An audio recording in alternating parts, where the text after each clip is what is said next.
Orient bell tiles studio से आप देख रहे हैं एबीपी न्यूज। नमस्कार, मैं हूं संदीप चौधरी। आज सीधा सवाल में मैं बात करने वाला हूं आम आदमी की और अच्छे दिन की। आम आदमी के अच्छे दिन आ गए हैं क्या? आज नवरात्र शुरू हुए हैं, पहला दिन त्योहारों का जो सीजन है वो शुरू हो गया है। और त्योहारों में क्या कहते हैं, कुछ मीठा हो जाए। प्रधानमंत्री मोदी भी कह रहे हैं कि आपके मुंह में अब मिठास होगी आज से, क्योंकि आज ही जीएसटी की नई दरें देश में लागू कर दी गई हैं। वो गुड्स एंड सर्विसेज टैक्स, जिसे कहा जा रहा था 8 साल पहले जब लगा था गुड एंड सिंपल टैक्स, पर यह टैक्स गड़बड़ शड़बड़ टैक्स साबित हुआ। और विपक्ष तो कह रहा था यह गब्बर सिंह टैक्स है, बात बात पर टैक्स लग रहा था। आम आदमी आपके मेरे लिए जी का जंजाल बन गया था। महंगाई की मार तो हम झेल ही रहे थे और टैक्स इसमें तड़का लगा रहा था। जेब लगातार ढीली होती जा रही थी। बचत जो है आम आदमी को लगातार घटती जा रही थी, वो आंकड़े मैं आपको दूंगा। और कर्ज आम आदमी पर बढ़ता जा रहा था। तो सरकार ने यह सौगात दी, अच्छी बात है। 8 साल बाद ही सही, सरकार को आम आदमी की सुध लेने की फुर्सत तो मिली, लेकिन जो ये ताल ठोकी जा रही है कि हम नुकसान भी झेल लेंगे, सरकार कह रही है नुकसान झेल लेंगे, 47,500 करोड़ का राजस्व में नुकसान होगा। और साथ ही साथ टाल ठोकी जा रही है कि आम आदमी को, आपको, मुझको सालाना 2.5 लाख करोड़ की बचत हो जाएगी पूरे देश की। सरकार को नुकसान लगभग 50,000 करोड़, आम आदमी को फायदा 2.5 लाख करोड़ का। अब ये कौन सा अजीबोगरीब गणित है? केंद्रीय मंत्री हैं हरदीप पुरी, वो कह रहे हैं कि विकास दर में 0.8% का इजाफा होगा। और इसके पीछे बड़ी वजह यह है कि आप और मैं अगर खर्च करेंगे, जेब में थोड़े पैसे ज्यादा आएंगे, हम खर्च करेंगे तो जो इंजन है हमारी विकास का, हमारी रेलगाड़ी जो दौड़ रही है अर्थव्यवस्था की पटरी पर, उसमें ईंधन का काम करेगा। लेकिन दरअसल ईंधन का काम होगा या कुछ दिनों बाद पता लगेगा ढाक के वही 3 पात। त्योहारों में इस सीजन में तो हमें थोड़ी बहुत छूट मिलती है, वो ग्रेट इंडियन सेल लगती है, ले जा 10% कम, 20% कम, 30% कम, एक पर एक फ्री या एक पर 50% कम दाम लेंगे।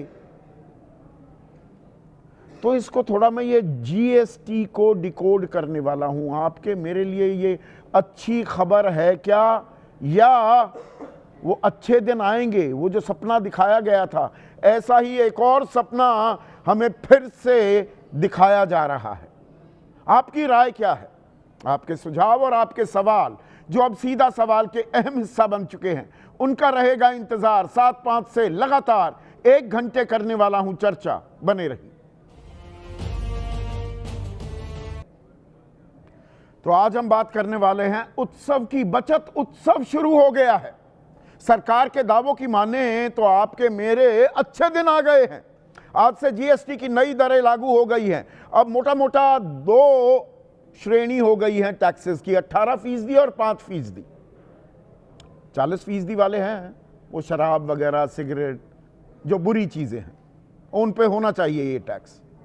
बाकी सब जगह आम आदमी को राहत दी जा रही है जी। नवरात्र का पहला दिन और उत्सव के मौसम में सबका मुंह मीठा होगा। कल प्रधानमंत्री ने देश को संबोधित किया था शाम 5 बजे। उन्होंने ये ताल ठोकी। उन्होंने कहा अब तो रोजमर्रा की 99% जो चीजें हैं वो 5% टैक्स ही लगेगा। बदलाव भारत की ग्रोथ स्टोरी को नई गति देगा। इनको 2.0 रिफॉर्म्स बताया जा रहा है। मीडिया भी सुर में सुर मिला रहा है। गरीब, मिडिल क्लास, युवा, किसान को फायदा होगा। जीएसटी कम होने से नागरिकों के, आपके मेरे सपने पूरे होंगे। या फिर से हमें मुंगेरी लाल के हसीन सपने दिखाए जा रहे हैं? लघु, मध्यम और कुटीर उद्योगों को रफ्तार मिलेगी। विकास की दौड़ में राज्यों की भागीदारी बढ़ेगी।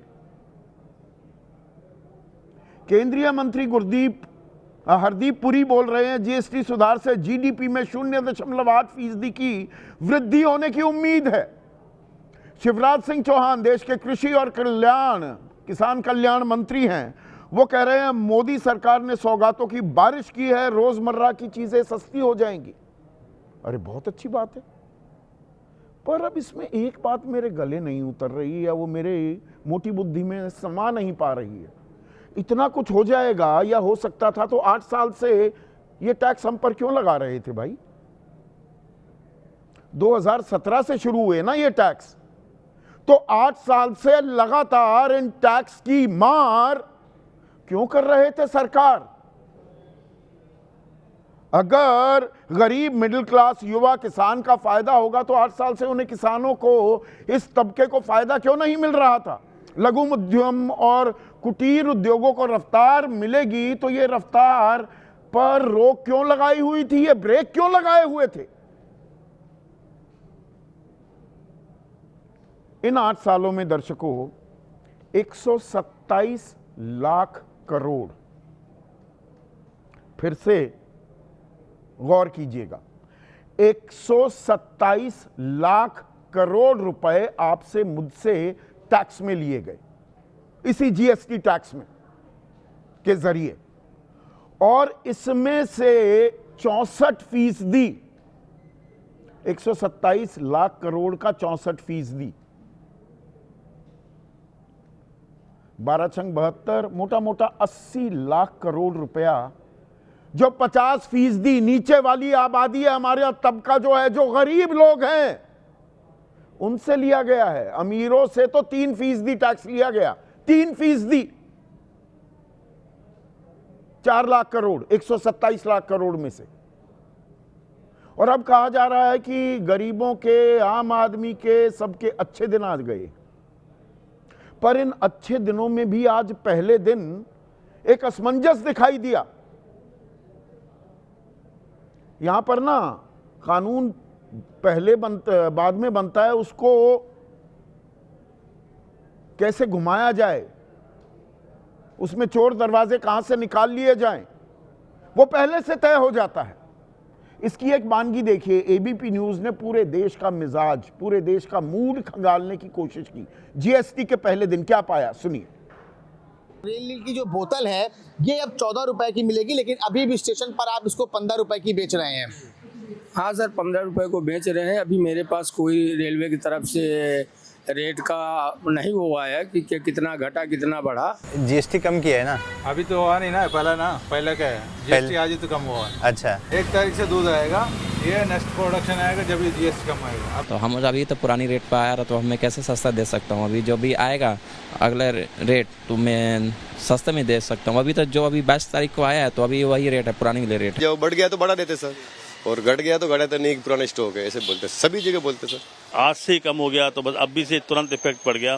तो ग्राहक को हम यही रिक्वेस्ट कर रहे हैं कि अभी फिलहाल इसको 2-4-5 दिन लगेंगे, होगा कम, लेकिन 2-4-5 दिन में काफ़ी फर्क पड़ेगा। जैसे नमकीनें हो गई, जो इनके मैन्युफैक्चरर हैं उनको थोड़े दिनों की परेशानी होगी, क्योंकि वो पहले से जो कच्चा सामान खरीदे हुए थे पहले के कीमत पर, तो उनको घटाना थोड़ा सा उनको नुकसान होगा। और हम लोग जो पहले से भी खरीदे हुए हैं पहले वाले रेट पर, उसको भी कम करना हम लोग के लिए भी नुकसानदेह होगा।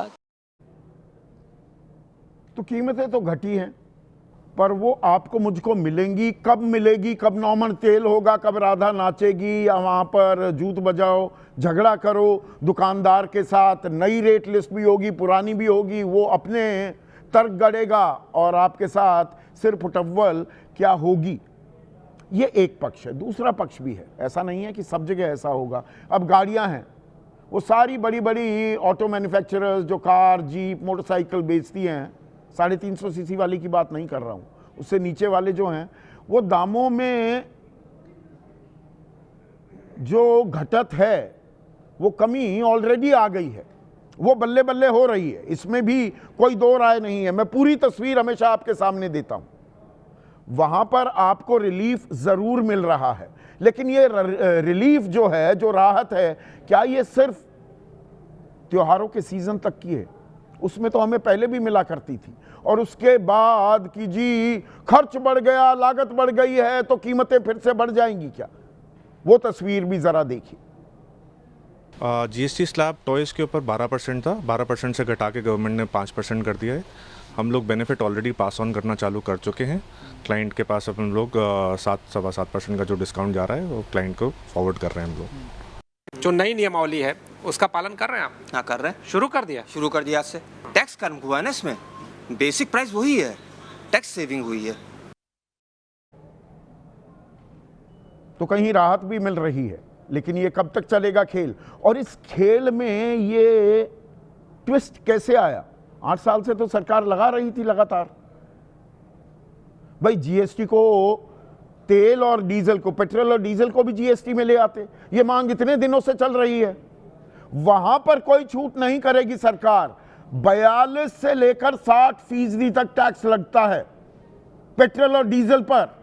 कीमतें सीधे 20 से 25 रुपए, 30 रुपए तक कम हो सकती हैं। आप ले आइए ना जीएसटी में 18% पर ले आइए। महंगाई बढ़ने का सबसे बड़ा कारण जो है वो दरअसल तेल की बढ़ी हुई कीमतें हैं। एक नए पैसे की कमी वहां पर नहीं की गई है।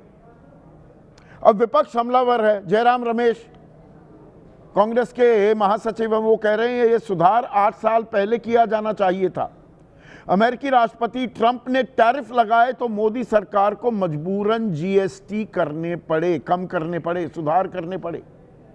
ये 50% टैरिफ की मार है, क्योंकि यहां लोगों की जेब में कुछ पैसा देना होगा, यहां पर खपत खर्च बढ़ाना होगा, वरना अर्थव्यवस्था की नैया डूब भी सकती है।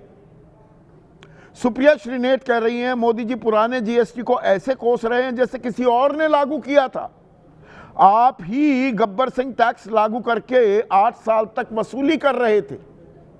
पर इसमें आधी अधूरी जानकारी सुप्रिया श्रीनेट ने भी दी है। उससे पहले बहुत सारे टैक्स हुआ करते थे, उनका सरलीकरण किया गया, पर वो सरलीकरण 8 साल का इंतजार करता रहा क्या?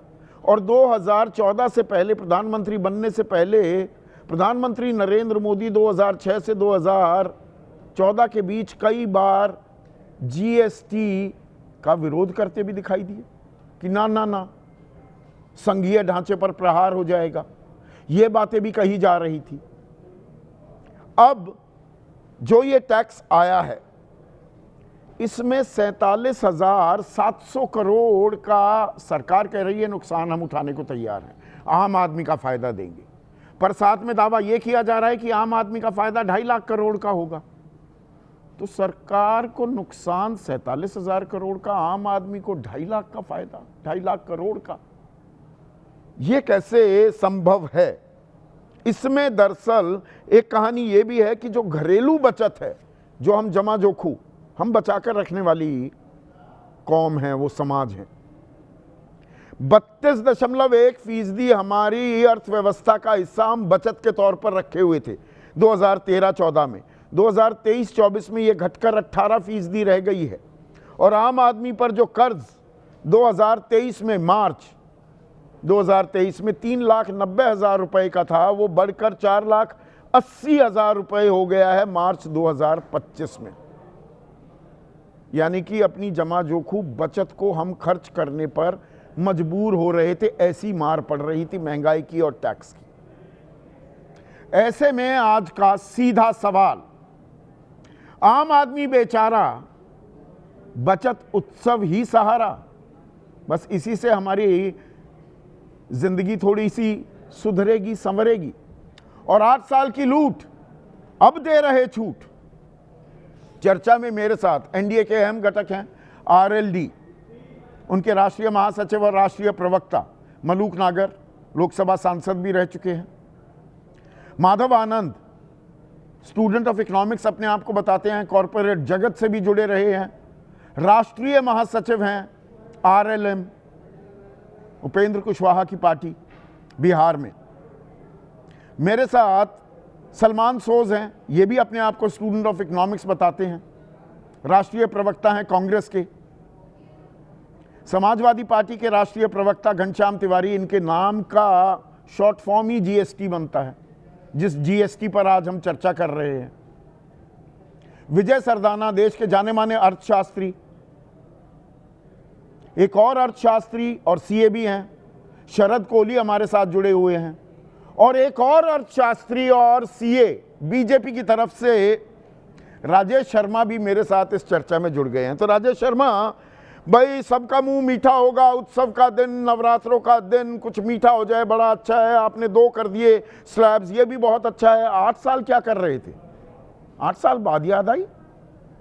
सर 8 साल क्या कर रहे थे? पहले जो वैट लगता था, सर्विस टैक्स लगता था, एक्साइज लगता था, ऑक्ट्रे लगता था, 12 तरीके के टैक्स लगते थे, उनको एक साथ किया गया और हर स्टेट में अलग तरीके के टैक्स लगते थे। दर्जन टैक्स भर टैक्स को वन नेशन वन टैक्स में करके व्यापार को आसान वन किया। नेशन वन टैक्स कहाँ किए? 5-5 टैक्स लगाए। कितनी श्रेणियां थी? 5, 12, 18, 28। हर स्टेट में अलग होता था पहले, और हर स्टेट में ऑक्ट्रे के गेट पे लंबी लंबी कतारें लगती थी। वहां पे लोगों को रात रात भर खड़ा होना पड़ता था। आज वो सीधी सीमलेस क्रॉस कर रहे हैं, लॉजिस्टिक का खर्च बच रहा है उससे, और स्टेट के बॉर्डर के चेक पोस्ट हट चुके हैं।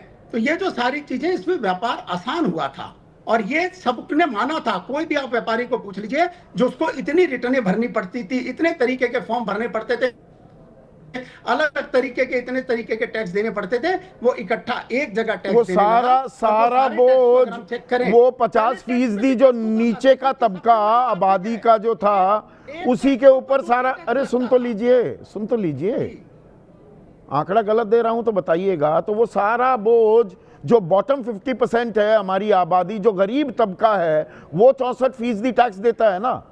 जीएसटी का गलत जानकारी तो नहीं दे रहा, उसके ऊपर सारे टैक्स लगा दिए। अमीर तबका तो 3% टैक्स दे रहा था, या गलत बता रहा हूं? अरे पहले वैट या सर्विस टैक्स या एक्साइज नहीं दे रहा था क्या? पहले दे रहा था। अच्छा। अब फिर जीएसटी एक नाम हो गया।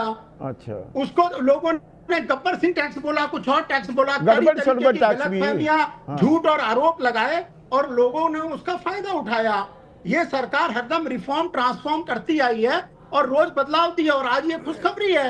और आज आप कह रहे थे कि तेल के ऊपर में सारी स्टेट गवर्नमेंट जब तक नहीं मानेगी तब तक नहीं होगा। सेंटर में एक्साइज कम स्टेट्स किया की तो है। बड़ी सुनते हैं आप। बिहार सरकार ने SIR मांगा था, कौन CAA मांग रहा था, कौन NRC नहीं मांग रहा। आप सब सरकारों की, राज्य सरकारों की बड़ी सुनते हैं राजेश भाई। नहीं किया राजेश भाई, बड़ा संघीय ढांचे की तो पूरा सम्मान करके चलते हैं आप।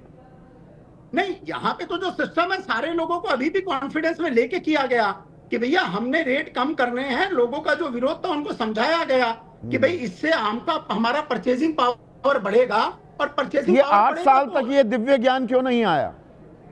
अभी क्यों आया? जब आपके टैक्स की कलेक्शन धीरे धीरे बढ़ रही है, लोग उसको टैक्स देने पे, मोदी जी पे भरोसा है, लोग टैक्स दे रहे हैं, टैक्स की कलेक्शन बढ़ती गई है। आज आप बोल रहे हो कि 12 लाख की लिमिट कर दी, 12 लाख तक कोई टैक्स नहीं है इनकम टैक्स में। ये कैसे करी? पहले से क्यों नहीं कर दी थी? पहले क्यों 5 लाख थी? तो इनके टाइम नहीं उसका बता, वो वेतन आयोग आने वाला है ना राजेश भाई। देखिए, आम आदमी को वो झुंझुना थमाते रहिए। उसके कारण मैं बता देता हूं, थोड़ी बहुत अर्थशास्त्र मैं भी जानता हूं, आप भी जानते हैं ये बात। वो वेतन आयोग आने वाला। अरे सुनिए ना, अभी वेतन आयोग आएगा अगले साल, देखना वो 12 लाख से ऊपर तनख्वाहें हो जाएंगी सरकारी कर्मचारियों की। वोल्टास का एसी 3400 कम हो गया, मारुति बेलेनो 81,000 कम हो गई, महिंद्रा की स्कॉर्पियो 1,45,000 गाड़ियों की बात कर रहे हैं। अच्छा ये तो बताइए, 127 लाख करोड़ राजस्व हमसे लेने के बाद ये याद आ रही है? 127 लाख करोड़ ही कमाया ना बस। उससे पहले उससे ज्यादा लिया जाता था। उससे ज्यादा लिया जाता था? हाँ। अच्छा, कितना ज्यादा? कितना? सर्विस टैक्स के जरिए और टैक्स पे टैक्स लगाया जाता था। अच्छा। Double taxation. इसीलिए प्रधानमंत्री जब नहीं थे, गुजरात के मुख्यमंत्री थे नरेंद्र मोदी, तो वो जीएसटी लागू करने का विरोध किया करते थे। हाँ, विरोध इसलिए किया था क्योंकि उन्होंने IGST और CGST को अलग नहीं किया था कि स्टेट का पैसा स्टेट को जाए, सेंटर का पैसा सेंटर के पास रहे। जा रहा है स्टेट का पैसा, स्टेट का पैसा जा रहा है। स्टेट को उसके वो मिनिमम गारंटी जो अरुण जेटली ने दी थी वो निभा रहा है, केंद्र सरकार निभा रही है। आपको बताऊं, IGST SGST जो हमारी डिमांड थी, वो हम आने के बाद में हर स्टेट का SGST और IGST अलग अलग ना आप CA की तरह बात ना कीजिए। थोड़ा बहुत मुझे ज्ञान है। आप मिनिमम गारंटी की राज्य जितना कमा रहे थे उसका 14% ब्याज समेत देगी सरकार, दे रही है क्या? सीधा सवाल पूछ रहा हूं ना राजेश भाई। सर सीधा सरकार का मैं बता रहा हूं, जो उस टाइम की डिमांड थी कि हर स्टेट को उसका शेयर मिले, हर स्टेट को उसका शेयर मिल रहा है। और हमने जो सेंटर का कलेक्शन है उसको भी 10% बढ़ाया। ये मोदी गवर्नमेंट ने बढ़ाया, आप चेक कर लो सर, आपको भी याद होगा। ये ट्रंप ने 50% टैरिफ लगाया और आपको याद आई कि अब तो भाई आम आदमी की जेब में कुछ तो देना पड़ेगा, तो वो दिया जा रहा है। देखिए ट्रंप के लगाने का नहीं है, आज के दिन लगातार ये स्वदेशी का अब एक माहौल है, लोगों को समझ आ रही। अच्छा, स्वदेशी का माहौल ये कब आया? स्वदेशी का माहौल नहीं, पहले भी था, इसको और बढ़ाना अच्छा, है। स्वदेशी का माहौल 2015 में आया था। राजीव ने वन डिस्ट्रिक्ट वन प्रोडक्ट बहुत पहले किया। अच्छा, क्या हुआ था उसका? नहीं नहीं, एक बहुत अच्छा किया आपने, मेक इन इंडिया का जिक्र किया। सुनिए तो मेक इन इंडिया 2015 में कहा था ना। और मैन्युफैक्चरिंग का योगदान देश की अर्थव्यवस्था में 25% हो जाएगा, उस वक्त 16% था। आज की तारीख में मैन्युफैक्चरिंग का योगदान कितना है? 12% है ना। 16 से 12 हो गया, बहुत कमाल का मेक इन इंडिया हो रहा है। अब आपको स्वदेशी याद आ गया। सर देखिए, ये इंडिया की ग्रोथ स्टोरी चालू है। इंडिया यंग कंट्री है, इंडिया की कंजम्पशन ज्यादा, एवरेज इनकम इंडिया की बढ़ी है और मिडिल क्लास के पास ज्यादा पैसे आए हैं और इससे भी ज्यादा पैसे आएंगे। परचेसिंग हाँ, जैसे कहा जा रहा है कि लघु मध्यम और कुटीर उद्योगों को रफ्तार मिलेगी, वो मिली थी। वो नोटबंदी भी आई थी इस देश में 2016 में। काला धन आएगा, कितना आया था वो काला धन? 50 दिन आपने लोगों को लाइन में खड़े करे रखा। एक मिनट सुनिए ना, एमएसएमई की कमर तोड़ दी, उसके बाद लगाई जीएस। अब सवाल नहीं सुनेंगे ना पूरा। 6 लाख एमएसएमई बंद हो गए कि नहीं इस देश में? मैं गलत जानकारी दे रहा हूं क्या विजय सरदाना? आपसे एक बार 1 मिनट रुकिएगा राजेश भाई। विजय सरदाना, मैं गलत जानकारी दे रहा हूं क्या? देखिए, आप इस बात को समझिए संदीप जी कि पिछले 10 साल में चाइना से आयात डबल हो गया है और भारत की इनकम बढ़ी है 80% और आयात बढ़ा है 106%। इसका मतलब ये है कि एमएसएमई चाइना से खरीद के अपना लेबल लगा के भारत की जनता को दे रहा है। हो गया मेक इन इंडिया। सवाल इस बात का बन जाते हम स्वदेशी को चाइना तो सवाल इस बात का है कि एमएसएमई को चाइना जाने की मजबूरी क्यों है? क्यों हमारा जो इंपोर्ट है वो डबल हो गया, जबकि मैन्युफैक्चरिंग डबल होनी चाहिए थी।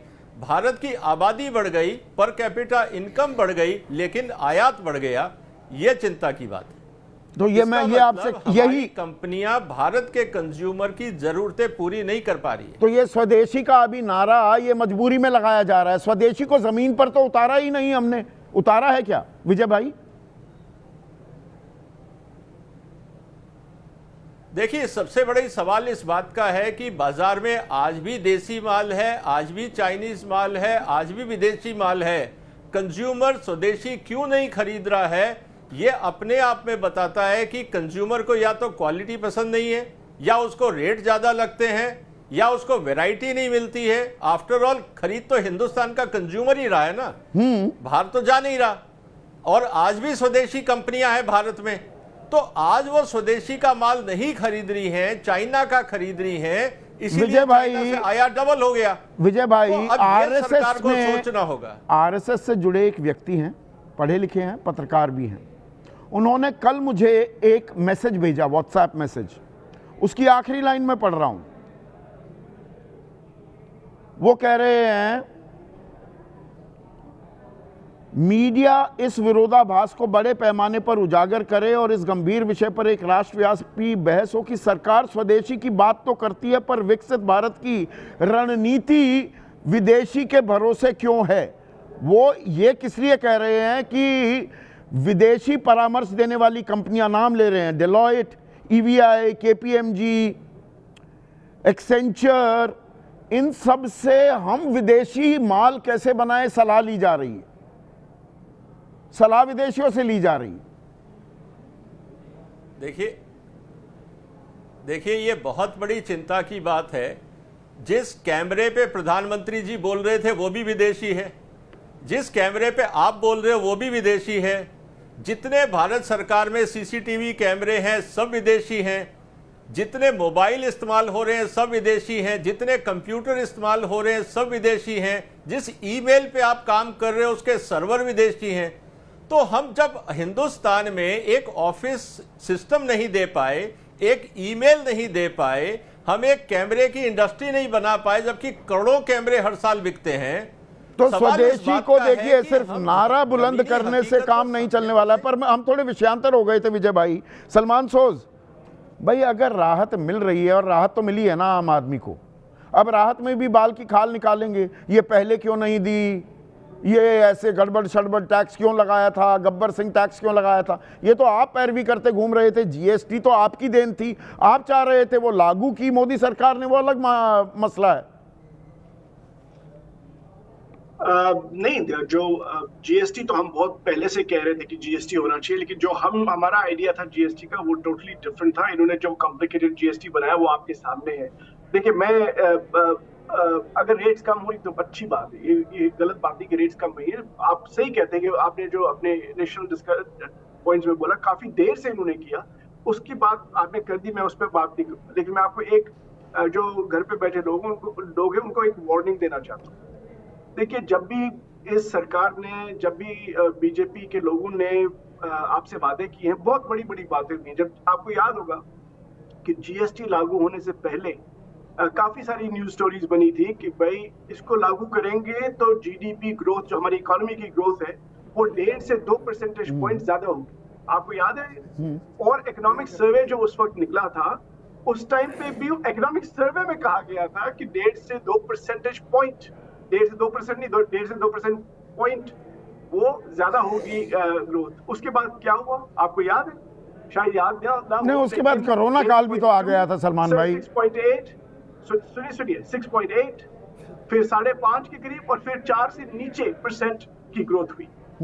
यानी कि उसका, ये मैं इसलिए कह रहा हूं क्योंकि जब वादे तो बहुत बड़े बड़े किए जाते हैं, लेकिन जो फिर रियलिटी होती है वो लोगों को भुगतना पड़ता है। और क्या भुगत रहे हैं लोग इस मुल्क में? इस मुल्क में लोग ये भुगत रहे हैं कि आप पहली बार कुछ साल पहले हुआ ये कि आपकी जो कॉर्पोरेशन टैक्सेस हैं वो पर्सनल इनकम टैक्स और जीएस, ये इनडायरेक्ट टैक्सेस से कम है, उनका शेयर जो ओवरऑल रेवेन्यू में है। यानी कि अब जो आम आदमी है वो ज्यादा टैक्स दे रहा है। पर आम आदमी कम से कम त्योहार में कुछ खरीदारी कर पाएगा, चीजें हल्की उसके लिए सस्ती होंगी। ये बात मानते हैं आप? उस पे आप नहीं, देखिए ये भी बहुत कॉम्प्लिकेटेड चीज है, इतना सिंपल नहीं है। ये कहना कि हमने टैक्स रिलीफ दे दिया वो पास थ्रू हो जाएगा कस्टमर्स को, ये बहुत आसान बात नहीं है। ये कहने की बात है। आपने एक प्रोमो में दिखाया कि कुछ लोग गए, किसी दुकानदार ने कहा जो हमें 7% यहाँ से मिल गया, हमने वो कस्टमर को दे दिया। हिंदुस्तान एक बहुत बड़ा मुल्क है, इसको मॉनिटर करना बहुत जरूरी है, इसका बहुत इम्पैक्ट होगा। और आपने जो कहा ना, एक बार आपने कहा कि शायद मुझे क्या दुकानदार से लड़ाई करनी पड़ेगी, ऐसी लड़ाइयां तो सैकड़ों हजारों होंगी इस हिंदुस्तान में। मुझे जो लग रहा है, जो ऐसा होता है कि ये कोई सिंपल पास थ्रू नहीं हो, तो वो एक। और दूसरी बात है, ये तो कह रहे हैं ना, ये दिवाली गिफ्ट है। देखिए, 8 साल से इन्होंने हिंदुस्तान के लोगों को दिवाला निकाला। 66% जो आपकी जीएसटी कलेक्शन है वो बॉटम 50% से आ रही है। सो 8 साल दिवाला निकालने के बाद अब 9वें साल कहते हैं हम दिवाली का गिफ्ट देंगे, ये बहुत शर्म की बात है। नहीं, इससे महंगाई कम होगी कि नहीं होगी सलमान? क्योंकि महंगाई, देखिए मैंने इसीलिए सवाल पूछा था राजेश से, महंगाई में सबसे बड़ा पुट तो तेल का होता है, ईंधन का। जीएसटी में पेट्रोल और डीजल क्यों नहीं लाया जाता? वहां पर असल जो बचत होगी आम आदमी को, सबसे बड़ी राहत तो वहां से मिलेगी।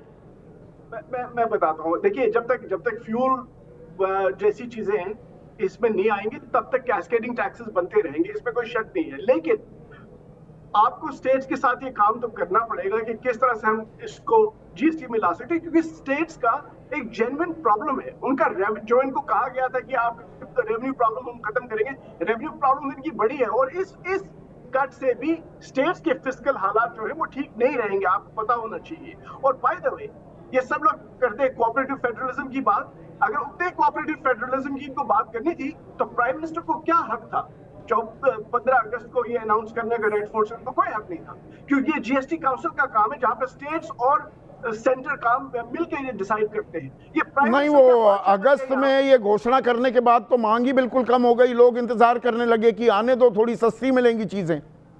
इसीलिए तो मैं कहता हूं कि इनको अनाउंसमेंट करने का बहुत शौक होता, लेकिन सोचते नहीं उसका इम्पैक्ट क्या होगा, डिमोनेटाइजेशन कर देंगे। तो आप ये कह रहे हैं प्लेइंग टू द गैलरी भी हो रहा है क्या माधव आनंद? क्योंकि आप कॉर्पोरेट जगत से भी जुड़े रहे हैं, ये आम आदमी को फायदा दिया जा रहा है, चुनाव से पहले एक विमर्श, एक नैरेटिव क्रिएट किया जा रहा है। 8 साल तो जेब हमारी खाली कर दिया बताया जा रहा है, मीठा करेंगे मुंह।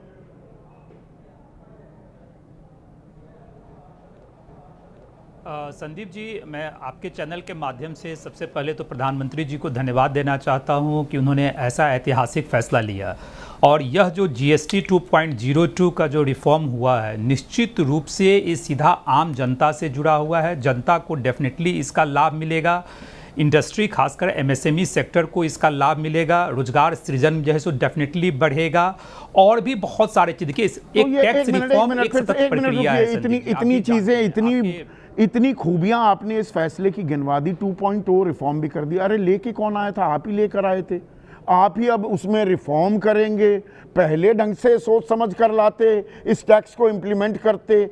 मर्ज भी आप ही देते हैं, दवा भी आप देते हैं, और फिर कहते हैं कि बजाओ ताली।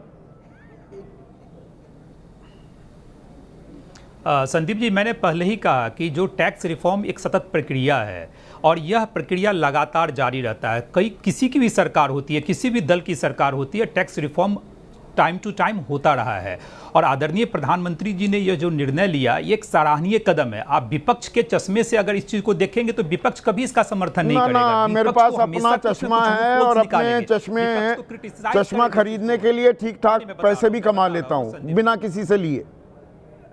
नहीं, मैं बता रहा हूं। हाँ। मैं बता रहा हूं संदीप जी, और आपने कहा कि 8 साल तक सरकार ने इतना पैसा कमाया। क्या सरकार ने पैसा कमाया तो देश में विकास नहीं हुआ? देश आज निरंतर कहां आगे बढ़ रहा है, लगातार नई योजनाएं आ रही है, इंफ्रास्ट्रक्चर डेवलपमेंट के लिए हर राज्य में कितना काम हो रहा है। बिल्कुल मानता हूं कि विकास किया। विकास भी एहसान के नाम पर करते हैं क्या? कि आपको जी 5 किलो अनाज देते हैं, फलाना मकान बनाते हैं। बताते तो ऐसे हैं जैसे अपनी जेब से दे रहे हो, हमसे ही लेते हो ना माधव आनंद। अच्छा किया आपने ये बात मान ली। देखिए, इंफ्रास्ट्रक्चर डेवलपमेंट की बात मैं कह रहा हूं। जब इंफ्रास्ट्रक्चर डेवलपमेंट कहां से होगा? हमसे ही पैसे लेते हैं ना, होगा। और उसमें भी गरीब का योगदान 64%। निश्चित रूप से कोई भी सरकार जैसे तो गरीब को मार रहे थे 8 साल तक। जो है, हम जनता से ही पैसा लेती है, और नहीं, जनता के गरीब को जो सुविधा देनी चाहिए थी वो सरकार दे रही है। टाइम टू टाइम उसको रिव्यू करती है। जहां आपने अनाज की बात की, अनाज की आवश्यकता है तो सरकार दे रही है। हमको लगता है इसको पॉजिटिव तरीके से देखने की आवश्यकता है। आगे एक कदम आगे चले गए माधव भाई, आप एक कदम आगे चले गए। GST में 100 रुपए अगर सरकार कमा रही थी राजस्व के तौर पर, 64 रुपए तो गरीब आदमी दे रहा था, 3 रुपए सिर्फ अमीर आदमी दे रहा था। यह कैसा टैक्स था भाई? या है इसमें आपको थोड़ा सा अजीबोगरीब नहीं लगा?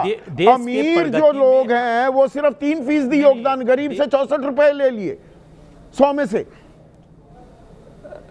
संदीप जी, देश के प्रगति में हर व्यक्ति का योगदान है, चाहे वो बड़े इंडस्ट्रियलिस्ट हो या सामान्य व्यक्ति हो, हर व्यक्ति का योगदान है। यह भारत किसी एक व्यक्ति का नहीं है, 140 करोड़ आबादी का भारत है। और मैं हमेशा से कहते आया हूं, कोई भी सरकार हो, चाहे अभी NDA की सरकार हो या पूर्व में UPA की सरकार थी, हर सरकार जो टैक्स कलेक्ट करती है उसी से डेवलपमेंट का काम होता है। हाँ, एक बात मैं आपके बात से जरूर सहमत हूं, मैं जो राजनीति से ऊपर उठ के कहना चाहता हूं, पेट्रोलियम प्रोडक्ट्स को GST के दायरे में लाने की आवश्यकता है। मैं इस बात को हमेशा से आपके चैनल पे, आपके शो में कई बार मैंने कहा है कि टैक्स वहां होना चाहिए, वो टैक्स होना चाहिए। पर एक और चीज समझाइए, क्योंकि आप आंकड़े बिल्कुल आ रही है आपको, आप आंकड़े भी समझते हैं माधव।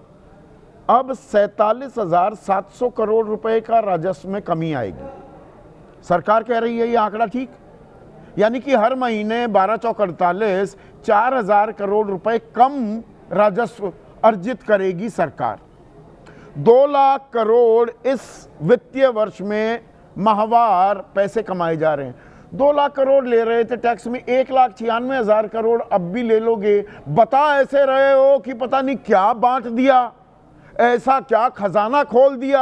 आम आदमी की तो बल्ले बल्ले आ गई। 4,000 करोड़ 140 करोड़ के देश में एक महीने में। संदीप जी मैं आंकड़ों में नहीं जाना चाहता हूं। नहीं जाने की तो जरूरत है ना, आंकड़े में ही जाकर कहानी, टैक्स किया है आंकड़ों में जाकर ही कहानी समझ में आती है। नहीं, सरकार का नहीं, मैं बताता हूं, सरकार का रेवेन्यू कम होगा, लेकिन जब मांग बढ़ेगी, जब खपत बढ़ेगी तो बाजार में रौनकता भी आएगी।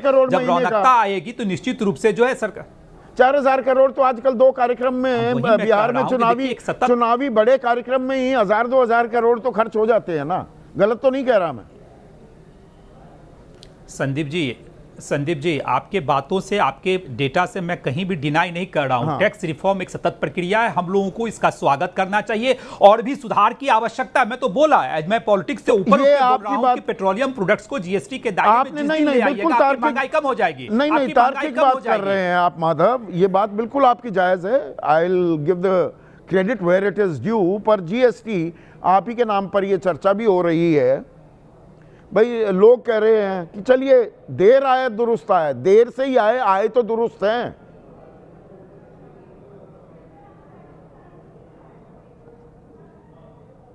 अनम्यूट कीजिए जीएसटी।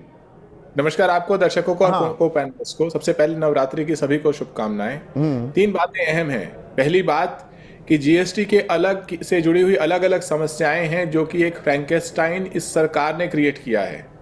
जिस तरीके से आपने अलग अलग स्लैब्स बनाए जिनका कोई तुक नहीं था कि सॉल्टेड पॉपकॉर्न पे कितना टैक्स लगाएंगे, प्लेन पॉपकॉर्न पे कितना टैक्स लगाएंगे, पराठे पर भी टैक्स लग रहा था, दूध और पनीर पर पहली बार टैक्स लगा। अभी राजेश कह रहे थे पहले बहुत टैक्स होते थे। भाई दूध पनीर पे कौन सा टैक्स होता था?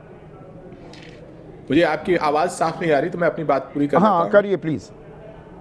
जिस तरीके से आपने बिना किसी लॉजिक के अलग अलग स्लैब्स बनाए, जिस तरीके से आपने जीएसटी कमीशन के माध्यम से, जो फॉर्मर सीईए भी कह चुके हैं कि टैक्स टेररिज्म को बढ़ावा दिया, कि आपने नए टैक्स के थानेदार बना दिए जो कि छोटे व्यापारियों को लगातार आज भी उनके लिए नाइटमेयर हैं।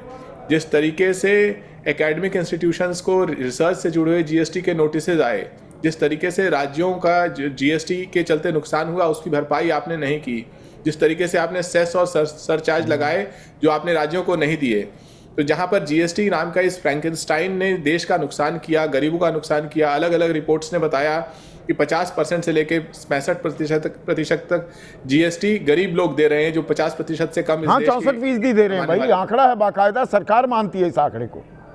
बिल्कुल। तो ऐसे में आपने देश के जो गरीब, कमजोर, साधारण उद्यमी हैं, उनकी तो आपने कमर तोड़ दी। यहाँ पर एक दर्शक हैं सैयद साहब, सैयद नक्की नाम दिख नहीं रहा मुझे ढंग से। ऐसा लगता है कि फ्लॉक फिल्म को टैक्स फ्री कर दिया गया है। बिल्कुल सही कह रहे हैं कि अब जब आपने इतनी सारी तरीकों से आम आदमी की और आम उद्यमी की कमर तोड़ दी, तो देश के प्रधानमंत्री नवरात्र के सीजन से पहले एक नए सेल्समैन के रूप में आए हैं कि देखो, पर खपत तो बढ़ेगी ना, आम आदमी की जेब में थोड़ा पैसा आएगा। अच्छा है भाई, देश के प्रधानमंत्री सेल्समैन नहीं है ना। ये टैक्स आप 5% लगाइए, 10% लगाइए, आपका लगाया हुआ है। आप तय करते हैं कॉर्पोरेट कितना टैक्स देगा। कभी आप कॉर्पोरेट के सेल्समैन बन जाते हैं, कभी आप आम आदमी को डिस्काउंट देने की बात करते हैं। देश के प्रधानमंत्री, देश की सरकार को नीति बनानी चाहिए और नीति के माध्यम से लोगों का फायदा होना चाहिए। ये एक अहम सवाल आया है। एक सेकंड घनश्याम, रक्षा सिंह हैं हमारे दर्शक आगरा से, वो कह रहे हैं कच्चा माल 18% स्लैब के दायरे में और तैयार माल 5% स्लैब के दायरे में, ऐसे में दाम कैसे कम होंगे? ये बड़ा वाजिब सवाल है इनका। देखिए, हमारी माइथोलॉजी में एक व्यक्ति हैं अष्टावक्र, जिनके सारे अंग इधर उधर मुड़े हुए हैं। इन्होंने जीएसटी को अष्टावक्र बना दिया है कि जिसमें कहीं कोई सिस्टम नहीं है। जीएसटी काउंसिल, जिसके बारे में former chief economic adviser Arvind Subramanian ने उसकी आलोचना की है कि जिस तरीके से जीएसटी काउंसिल में बिना किसी सिस्टम के केवल रैशनलाइजेशन किया जाता है या टैक्स या जीएसटी बढ़ाया जाता है। ये शुरू से प्रधानमंत्री जी ने इसे शोमैनशिप के रूप में इस्तेमाल किया है। देश में टैक्स का नया सिस्टम लागू करें जिससे लोगों का फायदा हो। ठीक है विनोद गर्ग, एक सवाल जो मैं लगातार उठाता आया हूं पहले भी, मलूक भाई, अगर सरकार मिडिल क्लास की इतनी हमदर्द है तो पेट्रोल डीजल को जीएसटी के दायरे में क्यों नहीं लाती? असल तो छूट वहां मिलती ना, हर आदमी कहीं ना कहीं पेट्रोल डीजल का उपभोक्ता तो है ही। देखिए, एक तो पूरे देश को आज नवरात्रों की बहुत हार्दिक शुभकामनाएं। और इस अवसर पे देश की सरकार ने जो किसान, गरीब, मजदूर, कमजोरों को जो छूट दी है, इस पे भी जो सो कॉल्ड इंडिया गठबंधन की सबसे बड़ी पार्टी कांग्रेस छूट लगाया भी तो सरकार ने ही था। बता रहा हूँ अभी, कांग्रेस और जो दूसरी पार्टियां हैं, इस पे भी वो विरोध कर रही हैं।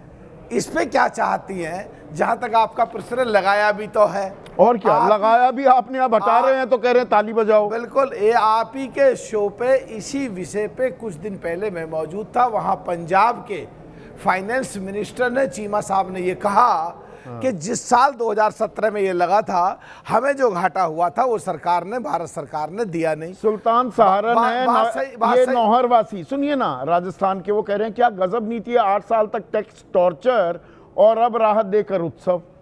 इसी में जवाब आ रहा है। तो चीमा साहब के द्वारा ये एडमिट फैक्ट है कि उस साल प्रदेश सरकार को नुकसान हुआ और वो डिमांड कर रहे हैं। उनकी बात सही हो सकती है, पर इससे ये भी सिद्ध होती है कि जिस पहली साल में जीएसटी जो लगाया गया था, वो प्रदेश सरकारें जो कई रूप में टैक्स ले रही थी, वो ज़्यादा था और कम लगाया था। और आज का वास्तविक माहौल देके जो कम करा गया है, जो कम करा गया है, किसानों का ट्रैक्टर पर, संदीप भाई, कहीं किसी पुर्जे पर, प्लीज, हाँ चल, अच्छा बोलिए। वो देश हित और देश की जनता के हित में अच्छा काम हुआ है। जो आपने कहा अभी पेट्रोलियम पे प्रदेश सरकारें अब ज़्यादा लगा रही हैं, वो लोगों पे वजन पड़ता है। तो जो आपकी बात है आज की तारीख में, वो देखने में पहले झटके में लगती है काफ़ी हद तक सही बात है। और यही बात 2017 में थी। अगर वो सही करा उस समय और लगाया गया तो वो गलत, क्या बात करो। अगर आज उसे कम, एक सेकंड बाद, अगर आज उसे कम कर दिया है तो ये सही बात है, सबको इसका स्वागत करना। पेट्रोल डीजल पर रहते हैं ना, 2014 से पहले डीजल पर 3 रुपए 90 पैसे एक्साइज लगती थी। आपके टाइम पर हो गई 31 रुपए 80 पैसे, और 9.5 रुपए एक्साइज लगती थी पेट्रोल पर, वो हो गई 32 रुपए 80 पैसे। वो कौन ले जा रहा था, और उसको वो कम क्यों नहीं कर देते? अगर पेट्रोलियम को भी जीएसटी के दायरे में ले आते उस दिन, तो आज उस पे भी कहते कि अगर कम करने पे भी क्या कम क्यों कर दिया। उस दिन जो नुकसान पड़ रहा था प्रदेशों की जनताओं को, उसको रिलीफ नहीं आपने दिया, टैक्स पहले भी आज और ज्यादा रिलीफ देके वो कम किया। आज उस पे भी चर्चा चलिए करते हैं ना एक और चर्चा। अगर देश की सो कॉल्ड इंडिया गठबंधन की सबसे बड़ी पार्टी कांग्रेस अभी विरोध करेगी। अब उनके जयराम रमेश कह रहे हैं कि ये टैरिफ वार की वजह से कम कर दिया, नहीं तो करते नहीं। टाइमिंग पे अरे क्या तुम चाहते हो कि टैरिफ वार अगर एक आपदा है पूरे संसार में है, अगर उसको संभालने के लिए देश की जनता को छूट मिल रही है और देश की इकोनॉमी संभल रही है, तो क्या तुम जयराम रमेश पहले आम आदमी की सुध नहीं लेने की जरूरत महसूस की? सही चले या नहीं मलूक भाई, पहले देखिए चिल्लाने लगते हैं, क्या चाहते हो? आप चिल्लाने क्यों लग जाते? चिल्लाने से बात अगर समझानी है तो फिर चिल्लाते रहिए।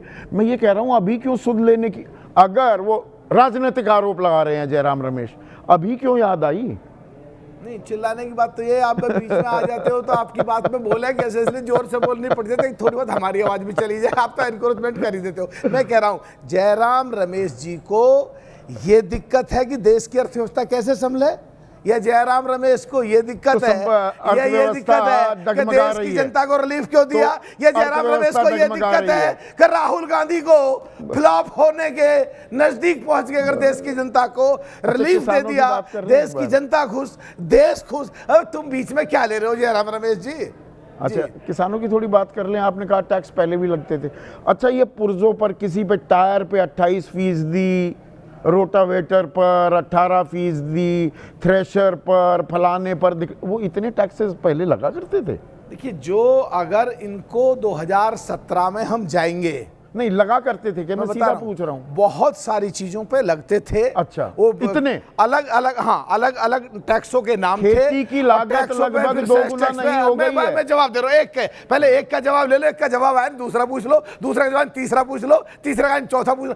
पहले टैक्स लगते थे, उनसे कम लगाया गया था, और किसानों की समस्याओं को देखकर, चौधरी चरण सिंह जी की विचारधारा को देखकर, अगर आज टैक्स केवल मात्र थोड़ा सा रखा, काफी हटा दिया है और इसमें भी भविष्य में तो हमें मक्खन पर, उम्मीद है घी कि पर, और दूध भी पर राहत कब टैक्स मिलेगी लगता था? किसानों से संबंधित अरे आप तो यंत्रों पर। घी दूध खाने वाले हो और मैं भी गांव देहात से आते हैं जी।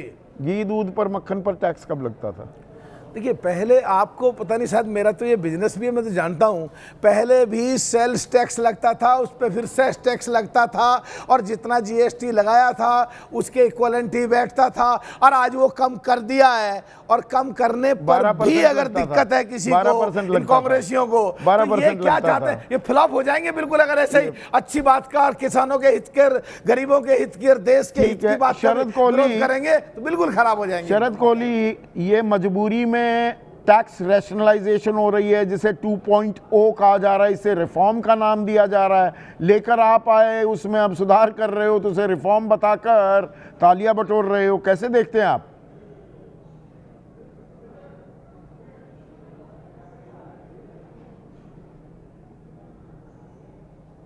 बोलिए शरद। आ रही है आपको? हाँ अब आई बोलिए।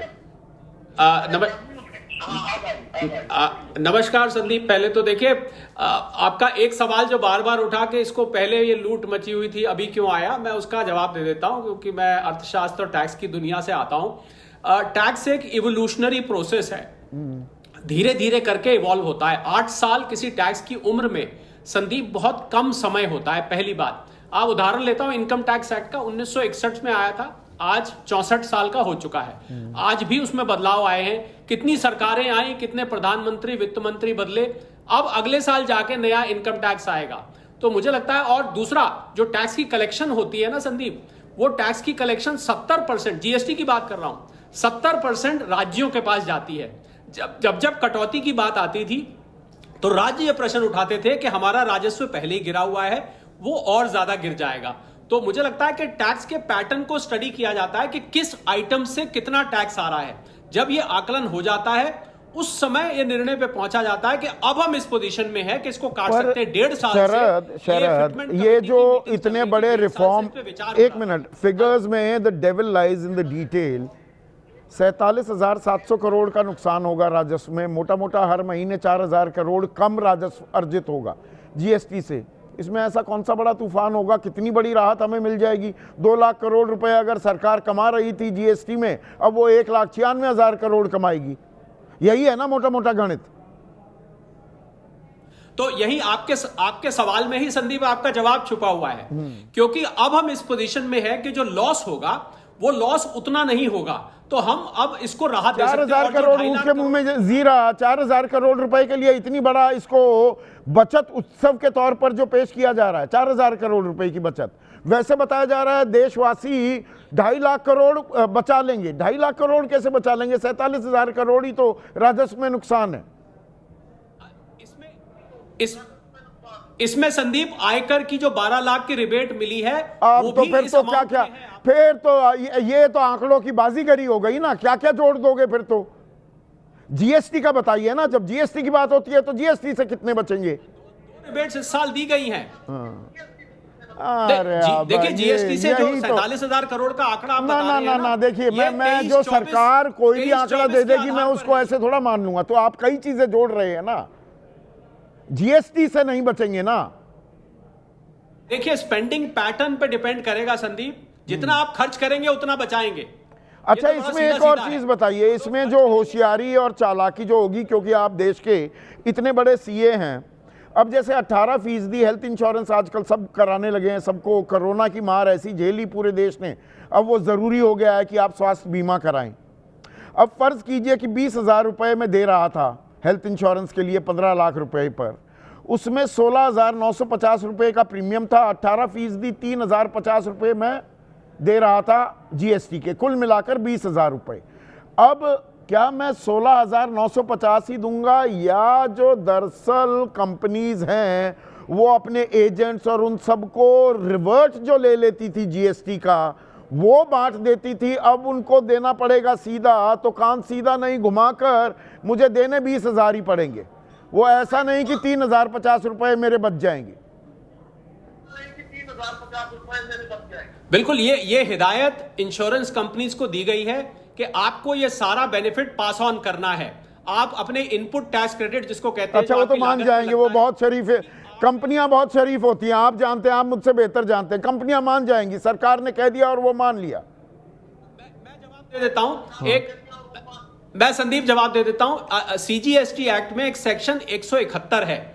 ये सेक्शन 171 एंटी प्रॉफिटेरिंग की बात करता है कि अगर कोई कंपनी जीएसटी की आड़ में एंटी प्रॉफिट बनाने की कोशिश कर रही है तो उस पर एक्शन लिया जाता है। कंज्यूमर प्रोटेक्शन, और आपके दर्शकों के लिए मैं एक इंटरेस्टिंग जानकारी दे दूं, यदि आपको कोई दुकानदार जीएसटी की आड़ में मुनाफा कमा रहा है, उसको नहीं कर रहा है, तो एक नंबर मैं बोल रहा हूं, वो नंबर याद रखिएगा, 1800-111-4000। इस नंबर पे कंज्यूमर प्रोटेक्शन हेल्पलाइन है, वहां पर आप शिकायत दर्ज करा सकते हैं। मैं अभी थोड़ी देर पहले मैं अपने 4 रुपए बचाने के लिए, 3 रुपए बचाने के लिए फोन करता फिरूं, सर फुड़ाता फिरूं।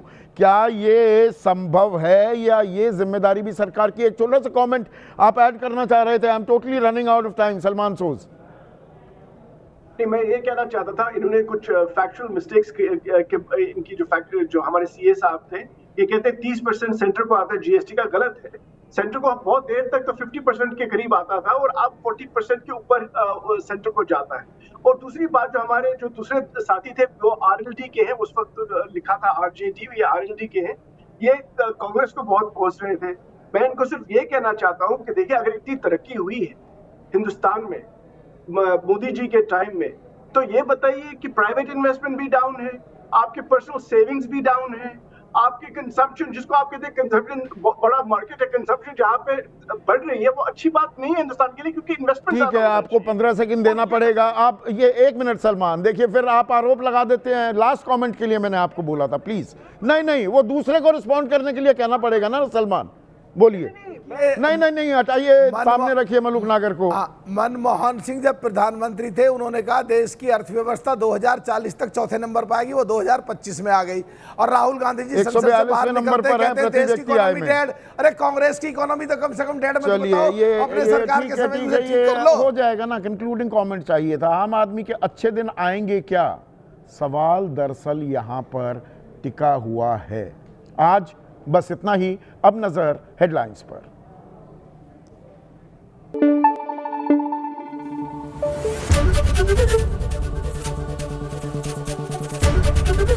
एबीपी न्यूज आपको रखे आगे।